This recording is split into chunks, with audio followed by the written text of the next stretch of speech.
Hello and welcome once again to Commerce Made Easier. In today's lecture of Accountancy Class 12th, we will continue the chapter Retirement and Death of a Partner, and in that today we will discuss the calculation of decreased partner share in the profit. तो हम किस तरीके से new decreased partner जो है जिसकी death हो चुकी है उसका शेयर निकालते हैं प्रॉफिट में. ऑलराइट, तो अभी तक हमने देखा पार्टनर कैपिटल काउंट जो है डिक्रीज पार्टनर उसका कैसे बनाया जाता है. तो अब हम देखते हैं कि calculation of decrease partner share in profit. तो ये चीज़ हमारे लिए नई थी जो अब तक हमने नहीं सीखी थी. तो बाकी चीज़ें हमें ऑलरेडी आती है. इंटरेस्ट ऑन कैपिटल कैसे कैलकुलेट करना है, इंटरेस्ट ऑन ड्राइंग हो सकता है पार्टनर के कैपिटल अकाउंट में शो कर सकते हैं हम उसे. इंटरेस्ट ऑन ड्राइंग्स होगा, ड्राइंग्स हो सकती हैं. ये सारी चीज़ें हमें ऑलरेडी आती हैं. और रिवैल्यूएशन अकाउंट से कैसे शेयर निकालना है, गुडविल का ट्रीटमेंट कैसे करना है. तो इसमें जो नया चीज़ जो आई है डेथ के केस में, that is calculation of decreased partner share in the profit. तो हम कैसे कैलकुलेट करते हैं, क्या मेथड यूज करते हैं, उसको हम डिस्कस करेंगे यहाँ पर.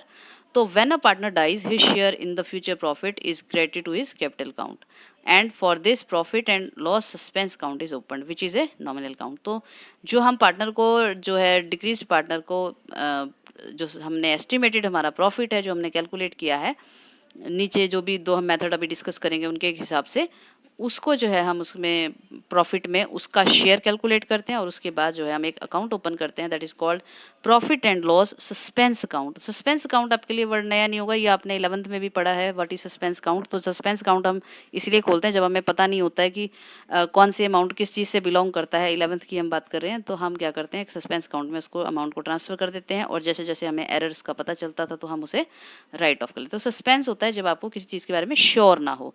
तो क्योंकि हमारा अभी साल चल रहा है और हमें पता नहीं है कि जो है ईयर एंड में कितना प्रॉफिट एग्जैक्टली हमें होने वाला है, तो हम एक सस्पेंस अकाउंट ओपन करते हैं. तो profit and loss suspense account उसका नाम है, that is a nominal account. और उसके माध्यम से जो है हम उस पार्टनर को, डिक्रीज पार्टनर जो है उसको प्रॉफिट का वो शेयर देते हैं. और उसके लिए जर्नल एंट्री जो होती है that is past profit and loss suspense account debit to decreased partner capital account. तो जो डिक्रीज्ड पार्टनर का हिस्सा है प्रॉफिट में वो हम प्रॉफिट और लॉस सस्पेंस अकाउंट को डेबिट करके और उसके अकाउंट को क्रेडिट करते हैं. तो इस तरह से हम इसकी जो प्रॉफिट के अमाउंट की पेमेंट है इस तरह से की जाती है. Now let us discuss the methods that are used in calculating the share of profit. तो हम कौन से मेथड्स का यूज करते हैं प्रॉफिट का हिस्सा निकालने के लिए. तो first method is on the basis of the last year average profit. तो एवरेज प्रॉफिट मेथड एक हमारा मेथड होता है. तो उसके हिसाब से जो है हम डिक्रीज्ड पार्टनर के जो है कैलकुलेट कर सकते हैं शेयर कितना बनता है और इस साल का एस्टिमेटेड हमारा प्रॉफिट कितना हो सकता है. तो इसका फॉर्मूला है दैट इज एवरेज प्रॉफिट का जो फॉर्मूला होता है वो सेम ही रहता है. तो एवरेज प्रॉफिट का फॉर्मूला होता है total of the last year profit divided by number of years. तो जितने सालों का हमें एवरेज लेना है उस सालों का टोटल प्रॉफिट्स को हम ऐड कर लेते हैं और उसको डिवाइड कर देते हैं नंबर ऑफ ईयर्स. तो 2 साल का है तो 2 से डिवाइड करेंगे, 4 साल का प्रॉफिट ले रहे हैं तो 4 से कर देंगे, 5 साल का प्रॉफिट ले रहे हैं तो 5 से कर देंगे. तो इस तरीके से हम एवरेज प्रॉफिट फाइंड आउट करेंगे. After finding out the average profit we will find out the share of the decreased partner in the profit. तो decreased partner share in profit का है average profit into number of months. तो कई बार ऐसा हो सकता है पार्टनर की डेथ मान लीजिए 1 सितंबर को हुई है मान लीजिए, तो या 30 सितंबर को हुई है. तो बिगिनिंग ऑफ मंथ हो सकता है, एंड ऑफ मंथ हो सकता है, जब महीना पूरा हो चुका है या खत्म हो चुका है तो हम उस हिसाब से मंथ्स में भी इसको कैलकुलेट कर सकते हैं. तो नंबर ऑफ मंथ, जितने मंथ तक वो पार्टनर जिंदा रहा, हमारे साथ रहा बिजनेस में, और डिवाइडेड बाय 12 कर देंगे हम उसको. तो 12 से उसको अगर हम मंथ में कैलकुलेट करेंगे तो नंबर ऑफ मंथ जब तक वो द पार्टनर वाज लाइव उसको करेंगे डिवाइडेड बाय 12 मंथ्स. तो 12 महीने साल में होते हैं टोटल. तो हम इसका प्रोपोर्शन निकाल लेंगे कितने समय तक वो हमारे साथ रहा. और कई बार ऐसा भी हो सकता है कि कई और डेट्स में पार्टनर की डेथ होती है. और डेट्स मतलब कि मान लीजिए वो 13 तारीख को उसकी डेथ हुई है या 27 को हुई है या 26 को हुई है या कोई और इस तरह का जो कि बिगिनिंग भी नहीं है मंथ का, एंड भी नहीं है, मिडल भी नहीं है. तो हम फिर उसमें डेज के हिसाब से कैलकुलेट करते हैं. तो डेज के हिसाब से कैलकुलेट कैसे करते हैं, जैसे आपने 11th में पढ़ा होगा बिल ऑफ एक्सचेंज चैप्टर में, जब हम बिल की मैच्योरिटी डेट निकालते थे तो on the basis of month भी होती थी और on the basis of time भी होती, वो डेज भी होती थी. तो डेज में जब हम निकालते थे तो एक एक दिन को गिना जाता था. तो उसी तरीके से जो है हम पार्टनर की जो इसमें डेट है वो निकाल सकते हैं, डेज कितने दिनों तक वो हमारे साथ रहा, और उसके बाद डिवाइडेड बाय 365 डेज. तो अगर हम डेज के हिसाब से करेंगे तो 365 से डिवाइड करेंगे, अगर हम मंथ के हिसाब से करेंगे तो 12 से उसको डिवाइड करेंगे. Into decreased partner share in profit. तो डिक्रीज्ड पार्टनर का जो शेयर है 2/3, 1/4 या 1/10, वो जो टोटल ऑफ रेशियो है वो आ जाएगा उसका 1/10 या 3/5 जो भी शेयर उसका बनता है प्रॉफिट में, तो ये फॉर्मूला है। तो फॉर्मूला क्या है, average profit into number of months या days partner was live divided by 12 या 365 days into partners profit sharing ratio. जो पार्टनर का हिस्सा बनता है वो प्रॉफिट शेयरिंग रेशियो वो इसमें आएगी, और इसको हम सॉल्व करेंगे तो उससे हमें पार्टनर का शेयर मिल जाएगा। तो okay, now let us understand this with the help of an example. हम अब जो एवरेज प्रॉफिट मेथड अभी हमने डिस्कस किया था उसका हम एक न्यूमेरिकल करते हैं ताकि हमें और इजीली ये जो है कंसेप्ट क्लियर हो जाए। तो O P and Q R 3 partners in a firm. O P Q 3 partners हैं, sharing profit and losses in the ratio 3:2:1। तो their profit sharing ratio is 3:2:1।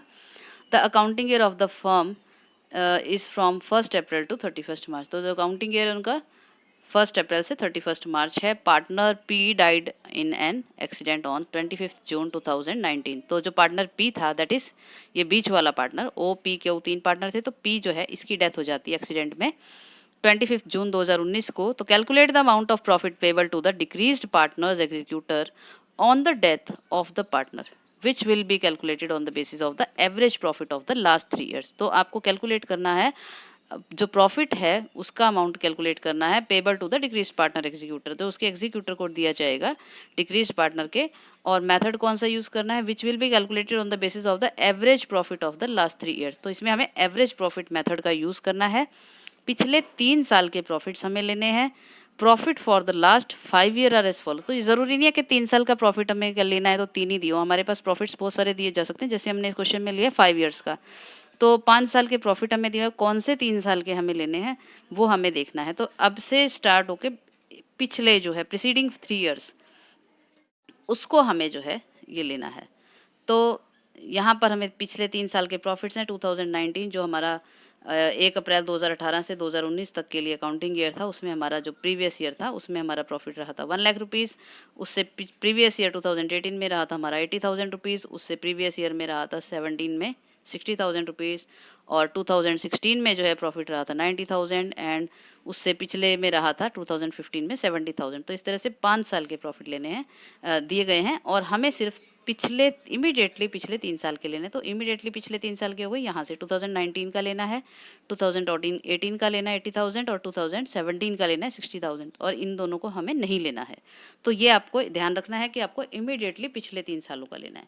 तो उसके बाद हमें क्या क्या गिवन है, प्रॉफिट शेयरिंग रेशियो गिवन है 3:2:1 पार्टनर्स के बीच में। डेट ऑफ डेथ जो है पी की वो क्या थी 25 जून 2019। तो so number of days date P was life. तो डेज जो है कितने दिन जो है पी जो है वो जिंदा रहा, हमारे साथ रहा बिजनेस में पार्टनर, तो उसको हम जो है नंबर ऑफ डेज यहाँ पर कैलकुलेट कर रहे हैं। पी वाज लाइव 1 अप्रैल से लेकर के 25 जून तक। तो इसमें जैसे हम जो है आपका बिल ऑफ एक्सचेंज में निकालते थे डेज, इसी तरीके से हम यहाँ निकाल रहे हैं।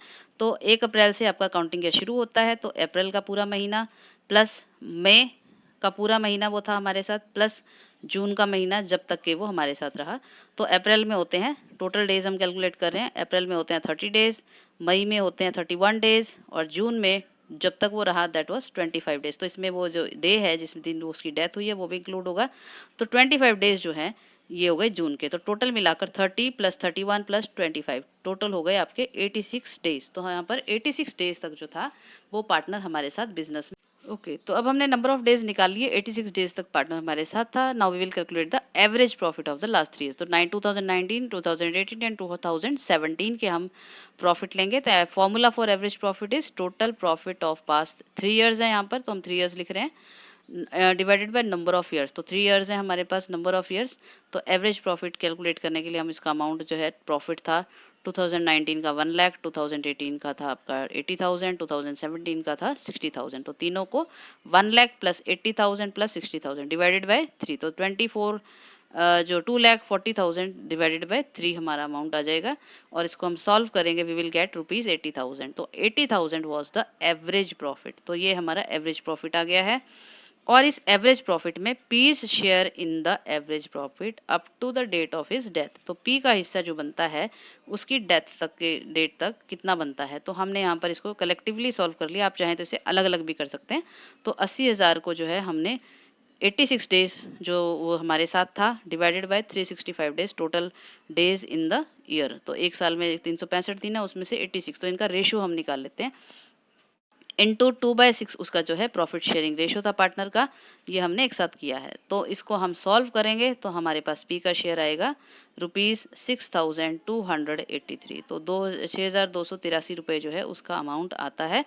ये हमने कैलकुलेशन की, और उसके बाद जो है उसको पेमेंट करने के लिए हम जर्नल एंट्री पास करेंगे उसी डेट में जिस समय हम उसको पेमेंट कर रहे हैं।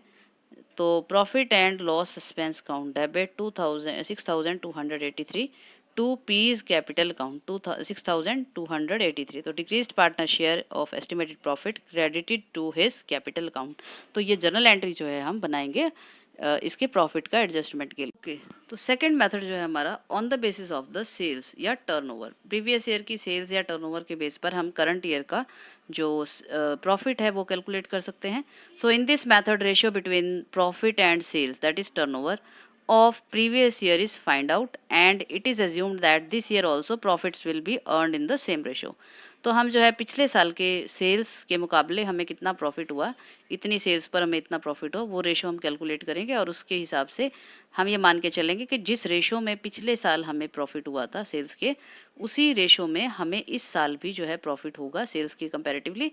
तो हम उसी को आधार बनाते हुए हम इस साल के जो उसी रेशो में इस साल के प्रॉफिट्स को कैलकुलेट करेंगे। तो so profit on the basis of sales up to the date of death of the partner is calculated and his share in that profit is find out and paid। तो हम उसके जो उस समय तक की सेल्स जो हमारी होती हैं जब तक पार्टनर जिंदा था हमारे साथ था, उसके बेस पर उस समय तक के प्रॉफिट को कैलकुलेट करते हैं और उसके बाद उसमें जो डिक्रीज पार्टनर है उसका शेयर कितना बनता है उसको हम फाइंड आउट करते हैं और उसको जो है पे करते हैं। तो फॉर्मूला जो होता है प्रीवियस ईयर का प्रॉफिट और प्रीवियस ईयर की सेल्स का ratio into sales up to the date of death into करेंगे तो हमारे पास उस साल का प्रॉफिट आ जाएगा, और उसके आने के बाद जो है हम उसका शेयर उसको पे कर देंगे। तो इसको हम एग्जांपल की हेल्प से समझते हैं। Same as in the case of average profit method, हमने सेम एग्जांपल लिया है ओपीक्यू का, जो हमने पिछले केस में एवरेज प्रॉफिट में लिया था वही हम फॉलो कर रहे हैं, बस उसमें एडिशनल इन्फॉर्मेशन हम ऐड कर रहे हैं। सेल ऑफ प्रीवियस ईयर 1 अप्रैल 2018 और 31 मार्च 2019 को जो था वॉज ₹5 लाख। तो 5 लाख का जो है हमारे पास यहाँ पर जो है प्रॉफिट है। तो सेल्स जो है हमारी यहाँ पर अप टू 25 जून 2019 है 1,50,000। तो पिछले साल की सेल जो है पूरे साल की 5 लाख थी, और डेथ के केस में यहाँ पर है 25 जून तक टोटल सेल हुई है वो है 1,50,000 की। तो 1.5 लाख रुपए की हमारी जो सेल बनती है यहाँ पर। तो अब हम निकालेंगे पी शेयर ऑफ प्रॉफिट। तो पी का शेयर निकालने के लिए हमारा जो फॉर्मूला होता है sales up to the date of death. तो जब तक उसकी डेथ हुई है तब तक कितनी सेल हो चुकी थी वो हम लेंगे, और प्रीवियस ईयर की पूरे साल की जो सेल हुई थी वो हम लेंगे, इनटू प्रीवियस ईयर प्रॉफिट जो पूरे साल का प्रॉफिट था वो हम लेंगे। तो उसी प्रोपोर्शन में हम मान के चलेंगे प्रॉफिट होगा जिस प्रोपोर्शन में हमें पिछले साल जो है प्रॉफिट के सेल्स के मुकाबले उस प्रोपोर्शन में हमें प्रॉफिट हुआ था। तो यहाँ पर हमने पिछले साल की जो टोटल सेल है 5 लाख है, और अब तक की जो सेल हुई थी 25 जून तक की वो है 1,50,000। तो 1.5 लाख हमारी तब तक की सेल है, और पिछले पूरे साल की सेल इतनी है, और पिछले पूरे साल का प्रॉफिट जो था वो हमारे पास 1 लाख था। तो इसको जब हम सॉल्व करेंगे हमें मिलेगा 30,000 रुपीज़ का प्रॉफिट अप टू 25 जून। तो हम ये मान के चलेंगे कि 1.5 लाख की सेल पर हमें 30,000 का जो है प्रॉफिट हुआ है। तो 1:5 रेशो में हम इसको मान के चल रहे हैं। तो 30,000 के प्रॉफिट पर 1.5 लाख की सेल पर 30,000 का प्रॉफिट 1:5 रेशो में हुआ है। उसके बाद ये हमने प्रॉफिट निकाल लिया 25 जून तक का। अब उसमें हमें पी का शेयर निकालना है। तो सभी का है ना, टोटल फर्म का प्रॉफिट है ये 30 जून तक 25 जून तक का।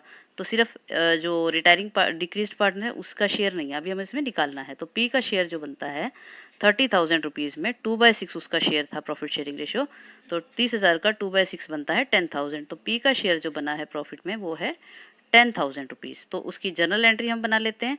Profit and loss expense account debit 10,000 rupees to P's capital account 10,000 share of profit paid to P. तो ये हमने जो है उसकी जर्नल एंट्री बना ली है पी के शेयर को पे किया है। तो पी जो है डिक्रीज पार्टनर है। तो आपको क्वेश्चन में कौन सा मेथड यूज़ करना है depends upon the information given in the question. तो आपको अगर प्रीवियस ईयर की सेल्स हैं, ये प्रॉफिट्स दिए हुए हैं या एवरेज प्रॉफिट मेथड बोला गया है, तो आपको उसके हिसाब से क्वेश्चन में इसको यूज़ करना है। और profit and loss suspense account जो है हम ओपन करके पार्टनर को जो उसका अमाउंट है प्रॉफिट का, एस्टिमेटेड प्रॉफिट का, वो हम पे कर देंगे और उसको इमीडिएटली पे ऑफ कर दिया जाएगा पार्टनर को, या उसके लोन अकाउंट में ट्रांसफ़र कर दिया जाएगा। लेकिन ये सभी चीज़ें जो हम कर रहे हैं ये हम उसी समय करते हैं जब पार्टनर की डेथ हुई है, ना कि अकाउंटिंग ईयर के एंड होने का हम इंतज़ार करते हैं। तो इमीडिएटली उसका सारा जो अकाउंट सेटलमेंट है वो कर दिया जाता है और उसके जो एग्जीक्यूटर अकाउंट में उसके अमाउंट को ट्रांसफ़र कर दिया जाता है, जो टोटल लमसम अमाउंट उसको पे करना है। उसके बाद जो है हम उसको इंस्टॉलमेंट में पे कर सकते हैं, हम उसको लमसम अमाउंट तुरंत पे कर सकते हैं, या हम उसको लोन अकाउंट में उसको ट्रांसफ़र करके फ्यूचर के लिए भी छोड़ सकते हैं। तो जैसा भी हमारे पास सिचुएशन होगी उसके अकॉर्डिंग क्वेश्चन में जो इन्फॉर्मेशन होती है हम उसके हिसाब से इसको करेंगे। तो इसका न्यूमेरिकल हम अपने नेक्स्ट वीडियो में करेंगे, बड़ा न्यूमेरिकल। अभी के लिए इतना ही आज के लिए। तो आज हमने सीखा कि प्रॉफिट जो डेथ के केस में जो होता है अकाउंटिंग प्रोसीजर क्या फॉलो होता है, और हम जो प्रॉफिट है सेल्स या on the basis of average profit किस तरीके से कैलकुलेट करते हैं। तो I hope you have liked this video, and don't forget to like and share this video and subscribe this channel. Thank you.